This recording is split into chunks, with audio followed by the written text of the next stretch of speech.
কথায় কথায় লালনপন্থী কোনো ফকিরকে গাঁজাখোর বলে গালি দেন, লালনবাদী বলে নিন্দা করেন, তারা একটু মনে রাখবেন এটা কিন্তু দিল্লির রাজনীতি। লালন সাঁইজির ভাব চর্চার মধ্যে কোনো প্রকার নেশা দ্রব্যের কোনো স্থান নাই। যারা ভাবের নেশায় নেশাগ্রস্ত না কিন্তু গাঁজার নেশায় বোন, এরা লালনের ঘরে ঢোক হতে পারে। আমরা অত্যন্ত নিরীহ।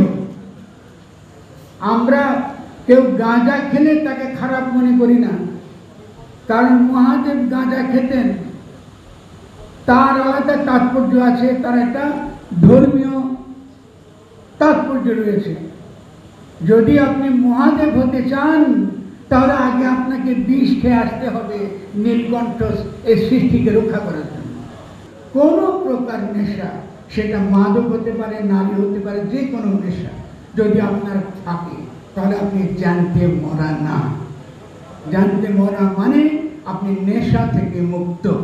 ফলে কোনো ফকির, আজকে প্রশাসনকে আমি বলতে চাই অত্যন্ত বিনয়ের সঙ্গে, যদি দেখেন এরকম কোনো ফকিরের ঘর এরকম নেশাতে আসক্ত, আমাদের প্রশাসন রয়েছে, তাদের সঙ্গে লালনের যে ঘরে তার যে ধারা, এই ধারার কোনো আসলে মানুষ ভোজে দেখনার এমন দিব্যকার মানুষ ভজলে সোনার মানুষ হবে, নইলে পারে কুল হারাবে। দ্বিতলে মিতালে সোনার মানুষ উদলে মানুষ গুরুর কৃপা হলে জানতে পারবে। মানুষকে ভালোবাসাটাই হচ্ছে আমাদের ধর্ম বেটা। হ্যাঁ, তাই আমরা আসি এখানে, অনেক সাধুগুরুর সাথে সাক্ষাৎ হয়, হ্যাঁ, দেখা সাক্ষাৎ হয়। আমরা এখানে 15 বছর ধরে আসা যাওয়া করছি। 12 সালে 13টা তিথি থাকে। এই 13টা তিথি, এই তিথিটা আসে হচ্ছে ফাল্গুন মাসে।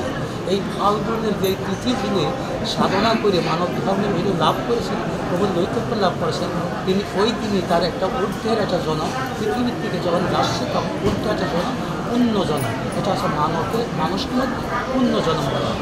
তাই একটা পুনর্জন্ম আছে, একটা পুণ্য জন্ম আছে।